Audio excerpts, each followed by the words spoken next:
I hope everybody had a good lunch. Sit back and relax and enjoy a little presentation. Just to kind of get the mood started here, going to be talking about he's inside the house, insider threats, and to tie that topic in, or I came that title with, little mood video.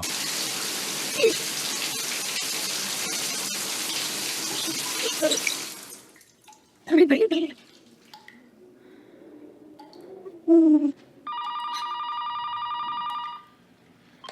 Stop calling me. Listen to me. We trace the call. It's coming from inside the house.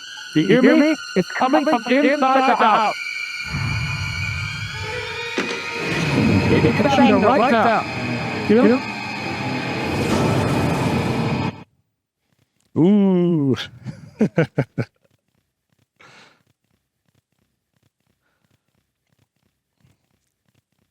Okay, so I am Chris Mather. Currently, I am an AI entrepreneur. I've done cybersecurity for about 15 years, software development. I'm working with Whitecap Cyber Solutions. And this slideshow will be available online. I've got a link at the end, so you don't have to take up your phones and get pictures of the slide you like or be busy taking notes and wait, what did he just say? I was busy taking notes. So this will all be available for you guys to review online. So let's get into it. I'm going to be talking about the insider threat. Often we overlook that. You know, most of the things around here, we're talking about the hackers trying to get into us and break stuff. And we ignore the guys that are right inside our walls. And a lot of times those threats aren't really recognized or we don't think of them. And so they kind of go, unnoticed or like, okay, that's for somebody else to deal with. I'm focused on the hackers. And so sometimes we misdirect our attention or our resources towards those other things when, okay, wait a minute, you realize the problem this is creating, right? So for that, we may need to redefine the threat actor. Because normally we think of the hackers that are outside, but we've got people that are already inside our defenses. And they didn't have to spoof their way onto the network. They've already got legitimate access. And we may not be monitoring them, and things can happen. And so they could have a higher impact on our business. Now, whether that's malicious or non-malicious may or may not matter, right? The damage could still be done. And like I say, sometimes it may not be malicious. It could be, negligence, they weren't trained well, or an accident happened, or the system just isn't robust enough to handle users that do stupid things that we never thought of, right? We've never had any of those, have we? And also sometimes management can be part of this. They have a big role in the company's cyber defenses, even though we don't think of it as like they can either choose to address cybersecurity or not. Just by show of hands, how many managers do we have in here versus like techies? All right, okay, there's some more. Yeah, we've got some. Yeah, you can be both, yes. The techies that raise up to the management level. So you guys are the good guys. You know the groundwork of what's going on, but sometimes we have the management, they're like, I don't get cybersecurity. Let's just do this thing and call it good, right? Hopefully we don't have too many of those. It's starting to change. So what we need to do is take kind of a bigger perspective of our threat model. I've seen a lot that they focus down on, here's my network connections on my nodes and things, or my software, loopholes, or this SQL injection attack. Expand that out to the users and management and other areas that don't feel like it's a cybersecurity issue, but it really does affect your security, right? Because if we think about it, you can have negligent employees, and management may be redirecting resources elsewhere, and it doesn't help the business. So you think about it, as a cybersecurity person, you're maybe not necessarily protecting the network. Overall, you're protecting the business, right? And that may not totally be your call, but you are protecting the business. And your focus is the network, but you should also be concerned about other areas of the business that maybe the network touches. So I hope from this you can kind of get a grasp of like, wow, let me look at the bigger picture, like the bigger picture that doesn't fall into my little office, but it affects me. Because like if the company goes down, you may lose your job, whether it was your group's fault or not. And here's something else. Do you include yourself in your threat model? Right? Are you a single point of failure? Like we always, a place I work, talk about if I get hit by the Coke truck tomorrow going to lunch, is the company going to go, oh, okay, well, let's just hire another developer or whatever and move on? Or do they go like, oh my gosh, do we know how to log into the network? What was he working on? What's the status of this? Do we know what he was doing? You know, we just lost our primary guy. Our business depends on that. So do you include yourself in your threat model? Are you a critical piece? Have you shared your knowledge of things you're working on? We created something we called the IARC, Information Assurance Repository of Knowledge. It's basically a wiki where we would keep track of, hey, this is how to start up a new person, or these are the projects I were working on, or here's the special information about this infrastructure that we've learned over time, so that if you should move on or bring on somebody else, management or your team don't freak out, right? So, yeah, think of a lot more pieces of the puzzle. And so which of these threats is worse?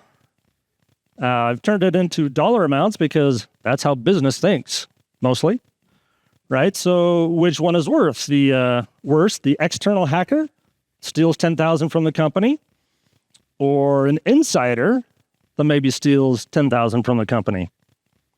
Or what about Bob from accounting that accidentally deletes $10,000 worth of documents that the team's been working on for 6 months? Or what if you got a system that the network is slow or the software is clunky and it takes your employees extra time to get their job done, which amounts to $10,000 in extra work or waiting or doing whatever? Or the server team accidentally crashes or they missed something and it's down for a day. And so everybody in the company is like, well, okay, I'll figure out something to do, but you're losing that productivity. Or management comes to a conference like this and goes, ooh, hey, look at that cool tool. Let's get that. And they bring it back and the techies on the ground are like, we don't need that. That doesn't help us. Yeah, that's cool, but that doesn't fit for our project. Or management creates processes or forms or outdated things that, once again, you have to wade through to get your job done. And it may have had a good purpose to start with, but not so much anymore. Or now we have tools, tech tools that can take care of that. And again, what if management focuses all their cybersecurity money on threat number one, the external hacker, right? And they don't realize there's all these other problems that they should maybe be considering. So it might be a little hard to choose from these. So let's dig a little deeper and add some more info. Okay, the first two, let's say you've never had a hacker attack. You know, cross your fingers, right? But what if you are confident we have a good network, we have good infrastructure, etc.? That chance is really low. But every year, Bob or Jill or somebody from some department screws something up and we have a lot of extra work to do, things to recover, etc. Or the users. Every day they have to wade through that slow network or system to get their job done. How much money is being lost there? And is that for 10 workers? 1,000? 10,000? Right? Server team. We've had this happen before. Like every month or every other month, our Oracle database was having problems and it caused work stoppages. Sometimes not too long. One time it lasted for 2 days. And that's a lot of work that people are like, I got to do something. Give me the system back up. And again, management investing in things and maybe their red tape just slows the process down. So think about all these different aspects that you may not think are cybersecurity, but if we think of our 3 pillars, I forgot what they are. CIA, confidentiality, integrity, and availability, right? Maybe the network for the users, that availability is not there. I have to jump through hoops to get to it eventually. Is that any different than a hacker doing a denial of service attack on your network so it slows things down? Maybe, maybe not. So this is where we need to kind of help bring you in. Of course, you're all the smart guys. Sometimes management, they're smart, but in a different way. And so we need to help bridge that gap. And a lot of times management is looking at compliance, right? That's a big thing. Now, I'm not saying it's not important, but sometimes it may be hailed as the almighty, we've got to do this kind of stuff. And so you're busy checking those boxes to get that certification when the actual prioritized risky things are being kind of set aside and ignored. So let's take a look at our security gate. It probably checks all the boxes. It's got the warning sign. It's got a nice digital lock on there. It's got a security chain, that extra padlock. The posts look pretty sturdy. Checks all the boxes. I think it's good. But if you look at the real picture, the bigger picture, there's a problem, right? And sometimes management doesn't quite get this picture. And this is actually something that I heard. A manager said, hey, we don't care if you address the high risks or the low risks. We just want the numbers to go down, right? They're focused on that report, those metrics, those boxes that are checked. And, I'm sure a lot of you look at it and go, it just kind of makes you cringe of like, it doesn't work like that, or it shouldn't work like that. But maybe sometimes it does. And honestly, I've read some articles on some government leaders that admit that all these regulations and certifications and stuff and this red tape is sometimes slowing down actual security. Businesses are trying to like, hey, we want to, cover all these holes and do real good security, but we've got all these regulations and these things that we have to comply with. And it's taking our time and our resources. And you can only go one way or the other, or you try and do the balancing act. So it is a difficult problem. And a lot of times to solve those problems, we look for the silver bullet, that answer, that solution. There's a whole floor below us of people selling that nice solution that's going to fix all your problems. And sometimes management, or even us as technical people, will buy into it and go, oh yeah, I love that. That solves the problem I need. And we think our other problems may disappear and go away, but that's not really the case. So we need to kind of look at everything, right? Expand our view, expand our threat model. Because, as we know, silver bullets are only good on werewolves. They're not good on vampires or zombies or mummies, right? They fix the one thing, and there's other things that they don't fix or deal with or help you with. And sometimes management doesn't quite grasp that. They don't get security unless we can help educate them. And this is a quote or something a colleague told me about. They had some programs and they don't know where the idea came from. Maybe it was one project that it worked for, but a bunch of others, not so much. They said, we're going to take 2 years of time and budget to rewrite our programs in the latest language. And that'll fix all of our security issues. And they didn't do a requirements document or a feasibility study. Management just kind of got it in their heads. Oh, hey, it worked over here. Let's do it for all these other applications we have, and just do it. Right? 2 years of wasted time, and it's kind of, well, we could have spent a fourth of that time just fixing the bugs that were there.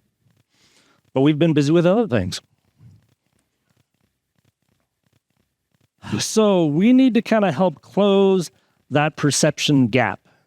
Help management understand our world, and they can help us understand their world too. So it's really important that there is real open communication, right? And hopefully all of you work at a place where that exists. You can go to your managers and discuss things. But there are some organizations where it's more top-down, heavy management, and you do what they tell you to. Or maybe you're just like, I'm going to keep my head down and not get involved because I don't want to be the one that gets chewed out for whatever, or tries to tell management, no, you're wrong, right? So sometimes they don't like that. But hopefully, especially the managers that are here, are more open.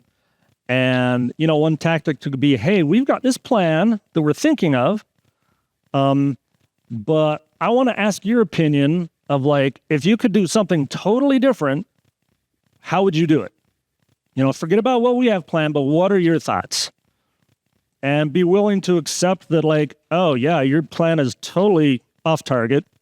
It might slightly work, but you should be doing this. Yeah. And so management should be open to that open communication and the humility to accept you may be wrong or you got sold a product that doesn't really work. And so you swallow that and you move on.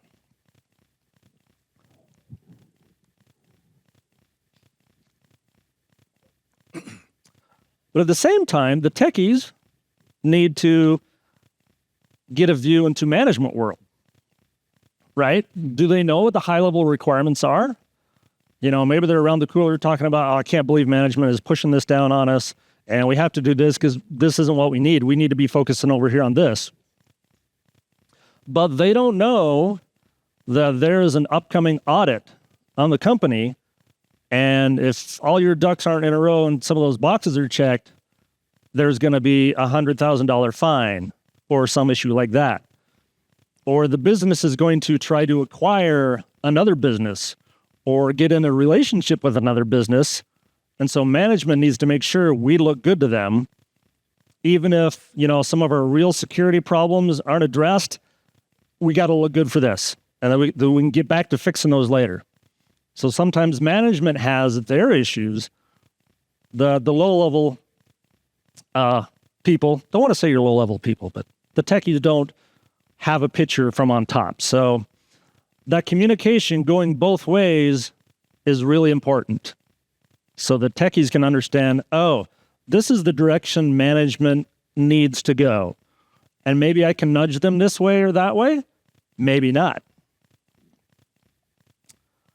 But without that kind of communication, some management may have this kind of perspective. And I heard a colleague say, yeah, this actually happened. He was around the water cooler, and some management said, yeah, we didn't have all these security issues until we hired that cybersecurity guy. Now we've got all these problems. And we know how that is not really true. They were there before I came. I just made you aware of them.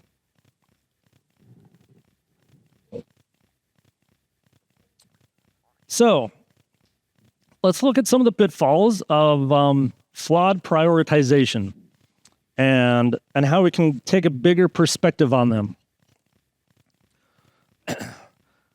Now, this one I read an article about, really liked it. The guy compared these tools like a SAST tool, static application testing, to sugary cereal. You go to the store and you look at the box and go, oh, hackeros, that sounds good. I think that's what we need. It says, oh, look, it's part of this balanced breakfast, right? And, it shows the picture of the cereal and, maybe the fruit and the milk and the yogurt and the orange juice and some bacon. So, yeah, I'm going to get this. But then what usually happens, right? At home, you get home, breakfast time comes, the kids got to get to school. You take out the cereal, you throw them, pour them a bowl of it, put some milk in, and that's it.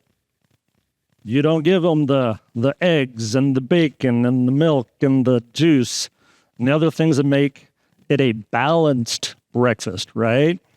You just give them the quick fix and call it good. And we know for ourselves that's not exactly healthy. And also for business, it's not exactly healthy. So that's why we need to look at a comprehensive security posture. Yeah, the cereal may be good, but we also need these other things. And sometimes we don't see the whole context, right? Let's say we get our security tool and we run it and it goes, oh, look, we've got all these vulnerabilities we need to deal with. And let's say server A or module or system A comes up with a high-risk vulnerability. B has a medium, and C comes out good, has a clean scan. And we have to throw $100,000 at one of these, and it's going to take 6 months to fix. Where do we target? Which pill do we pick? Right off the top, and this may be the only information that management sees, right? So they're going to judge their direction of funds or focus on this information. So that's why we always need to dig deeper and find the context and deliver some context to management. So it turns out that server A just houses the phone numbers of our personnel, right? Not really a big valued asset. B has our company financials. Okay, that might be a little more critical, but maybe some of that's public knowledge. Not too important. But C has proprietary technology designs that we're basing our business off of. That's highly valuable information that we need to be protecting. But let's also look at our defenses. Okay, server A, it's an internal-only system, right? Not accessible from outside, supposedly. The information is only on the admin page, right? Two-factor authentication is required. You need a security clearance and approval to access that system, and it has other limitations and security features involved with it. Server B is public-facing. It has password authentication, and it has authorization rules, and so it's probably fairly secure. And then we look at server C. It's public-facing, but it actually has a functional design flaw that allows people to put in whatever username they want and log in as them. So they could go in as an admin. Escalation privilege. But because it was a functional design in the code, let's say, your scanner didn't pick it up. It's like, oh, no, there's no exploit here. They enter their name. There's no SQL injection. You've dealt for that, things like that. And you move in. But it was a functional flaw that your scanner didn't pick up. So now if you were management before, you're putting your 100,000 into A, and then you're going to move on to B, and eventually you'll get to C, but that's like a year later, exposed. So context is very important to look deeper, like, okay, what is surrounding this system or these bugs that we're looking at, so we can do good prioritization. And so this is where priority becomes important, because sometimes we may just look at our list of bugs and go, okay, I'm just going to fix a bunch of these. Get them off the list, right? I'm going to check those boxes. And I had a company do this. They say, okay, our goal is to reduce our vulnerabilities by 10% a year. Sounds like a decent goal, right?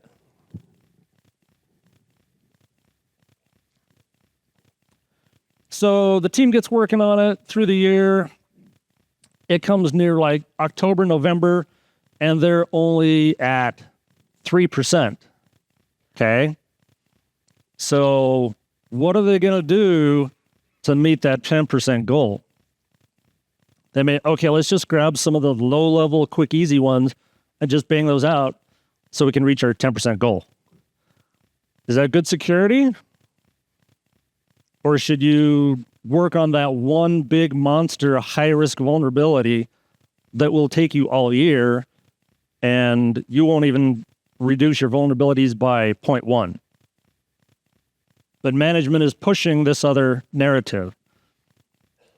So again, that's where that communication comes in and help them realize what needs to be done and why those kind of goals are a little off target. Back to that policies and procedures. And also, what if that same situation, your team is going like, oh, we're not going to meet our 10% goal. Let's just take some of these low risk vulnerabilities and pass them off as false positives. Because our security and auditors, they won't catch it, right? They're not techies. We can bluff them. We can socially engineer the people that are, evaluating us and say, oh, these are false positives. We don't need to worry about those. Just check them off. Bang, we met our 10%. Now, hopefully nobody does that, but could that be done? Right? If your technician team can use a lot of tech jargon and your audit or your cyber team that is like allowing things to pass through or happen, they're not programmers or they're not network engineers. And so they're like, okay, that sounds like a good story. We'll go ahead and pass it through and write it off. You might need to reevaluate your auditors. And also on the flip side, had this happen before, the auditors were like, oh no, you can't release that because it has these, new vulnerabilities in it, et cetera. And we have a policy of no new vulnerabilities. And the tech team's like, no, look, these are false positives. They were there before. They're not new. You're not understanding the scanning program, the tools correctly. But, the audit team's like, nope, this is what it says. These are the rules. You can't do it. And so the tech team spends all the time to write a 20-page white paper with lots of pretty designs and graphs and explanations like, no, this is not new, and these are not actual vulnerabilities. And so eventually the auditors back down and they go, oh, okay, right? So picking the right people on your team at those various gatekeeping points is also important.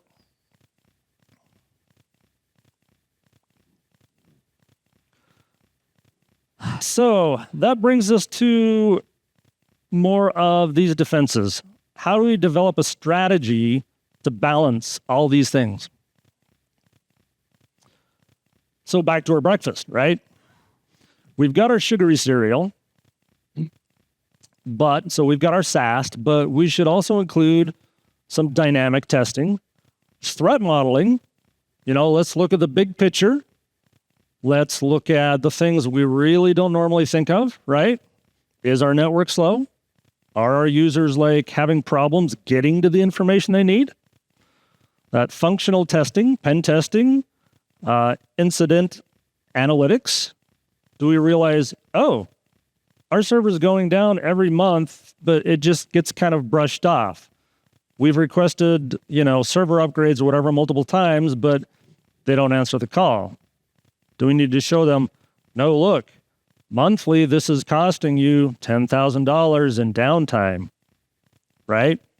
So include all these different pieces in your threat model perspective, and that can help you come up with, oh, we need these tools for that, or this for that, and you get your balanced breakfast. You need to look at the technology, right? Which I'm sure we all do. We're tech people. But are we also looking at the processes, the red tape, the policies the management has put to help us out?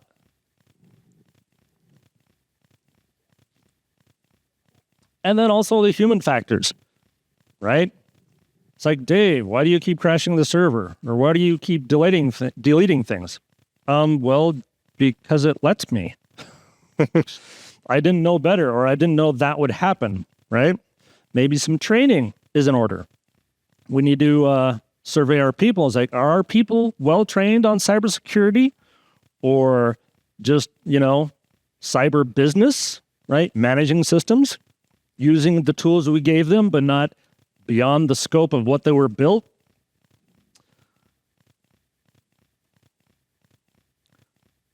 And also, we need to empower technical communication, right? That communication is important between management and techies and the business people in between that we work with and are serving. And we're all working together as a team to help the business. But if we get siloed in our different groups or infrastructures, that's a problem. So that's why we need that reciprocal communication to tell management, hey, management, you're off target and we need to do these things and not those things.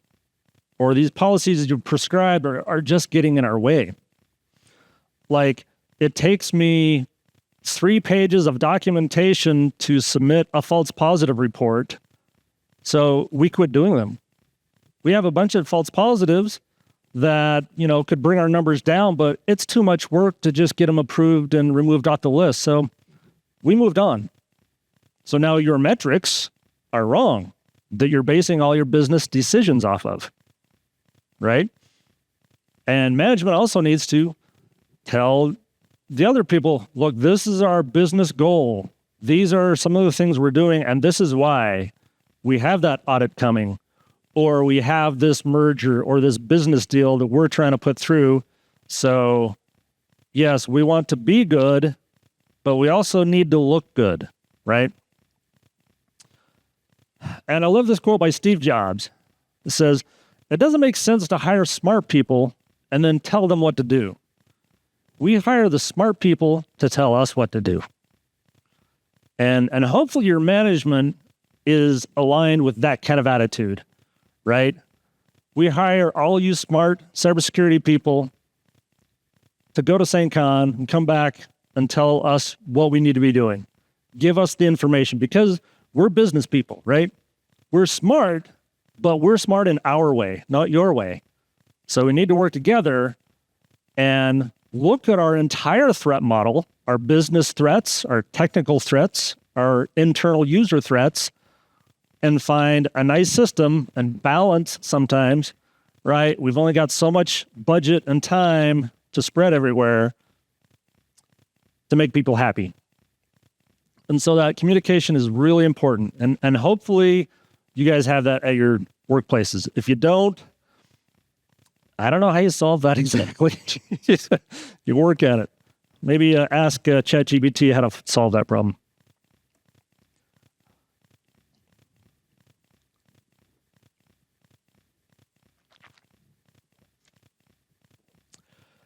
So I've got one model here. It's called the 40-20-40 model. It's a way to kind of help balance some of these other contextual things with your tools. And you could also run it as a 33-33-33 model if you so desired. So let's kind of dig into that. So this is a basic spreadsheet, and this can be used to include the defenses that you currently have, as well as the value of your information you're protecting, to go along with the scores that your tools are coming up with. And some systems are rated in different ways. Like, let's say we've got a tool here And it gives you a result of like, this vulnerability is critical, high, medium, low. If you use NIST guidance, they break theirs up with a couple more categories and kind of a broader in-between moderate zone, right? And then also, if you go with government stuff, sometimes they rate things as category 1, 2, or 3. And what we're going to do is we're going to take those scores or those qualitative results and turn them into a little more quantitative, numerical, that we can actually count and track and show management of like, hey, look, I know the tool's saying this, but based on other factors, it's really this. So we should maybe readjust our priorities. So let's dig into that a little bit. So first we've got our vulnerability count, or our vulnerability score, shall I say. And we're going to give that a weight of 40%. So we just take that and we multiply it by 0.4. All right, pretty easy. Next, we're going to take our defenses. We're going to look at what we got. Do we have a very secure network, our firewalls? Do we have all the other tools that are shoring up those things like, yeah, we got a pretty secure system, or it's like, yeah, we're a little light on the defenses. And I do it as a 100 minus your defense score so that it's a positive number instead of going, well, we have a lot of defenses, so our score is going to be 10. So we flip it around, so our score is 90, right? And we give that a weight of 20%. Okay, now we look at our data value, right? Are we protecting the phone numbers of our employees or that proprietary technical data, right? What's the value of what we're protecting? And we're going to give that a weight of 0.4 or 40%. And that will help us come up with a more accurate risk ranking or priority score. And so let's walk into how we can do that. So we're going to start out with our system comes out with a score of, come on, Mr. Mouse, there we go. We've got this one here that was rated as critical or high or category 1. And so we give that a score of about 83, right? We're going to bring it up here, make that 84. So our vulnerability score calculation gives us 33. On this one, we put 90 as our defenses. It's like, this thing's pretty secure. We've got a lot of stuff involved with that. And then our data value is 40. So about average, maybe a little below average on the stuff we're trying to protect. Add that all up, and we get a result of 51, which we come back down here and we find, okay, 51 makes that more of a medium or moderate or Cat 2 vulnerability instead of the critical one that the tool told us. So we don't need to ring all the alarm bells and jump on this one right away. We can change our prioritization of our resources elsewhere. Okay? So that's an example of one moving down on the list. Let's go the other direction. Let's say we've got one, comes out with a high, moderate Cat 2 score. So we take our 66, we're going to move that to 67. But we look and our defenses are pretty slim. It's only a 10, right? So that gets ranked a lot lower, but our data value is high. This is our proprietary technical info that we do not want divulged or touched. So we add those up, gives us a result of 80. Come to our chart. We'll put that around somewhere here, 83, 80. That's more of a critical and high Cat 1 score. So as you can see, we can use this process to reevaluate and reprioritize things. We don't have to ignore these tools that we've got. They're valuable. They're real handy, and they give us good information, but we can add to it so that we can get better information and give those tools context, because they may not know What's the value of the data you're protecting? Or what are the defenses of the network that I'm behind? Things like that. And these are numbers that you can take to management and say, hey, we have given more context to our data, to our tools that we got, and this is what we suggest our prioritizations should be.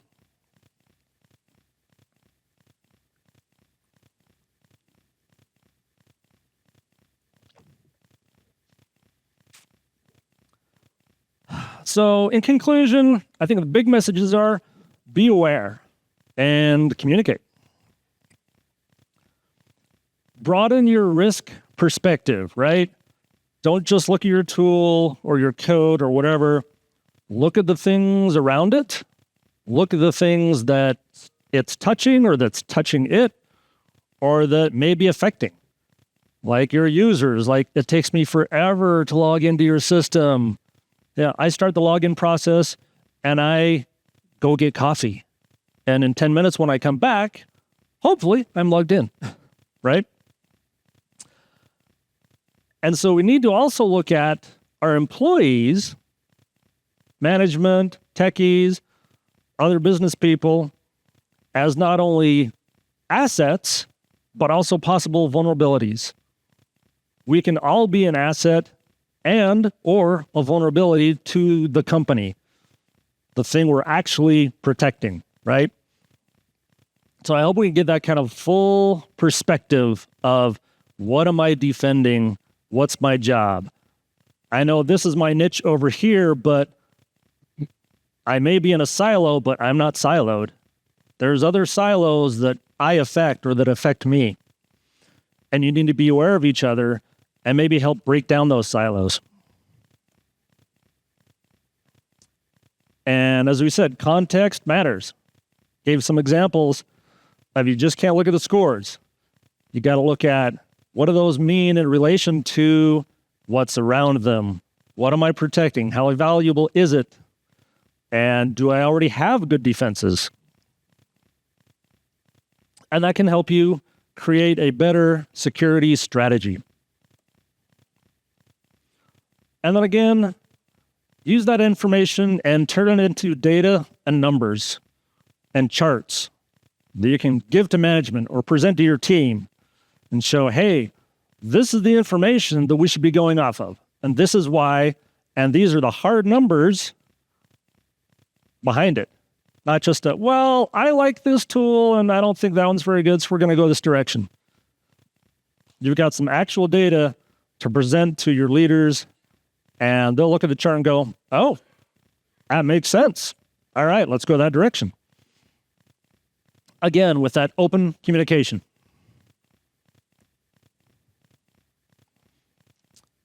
So that's my presentation. I appreciate you all being here.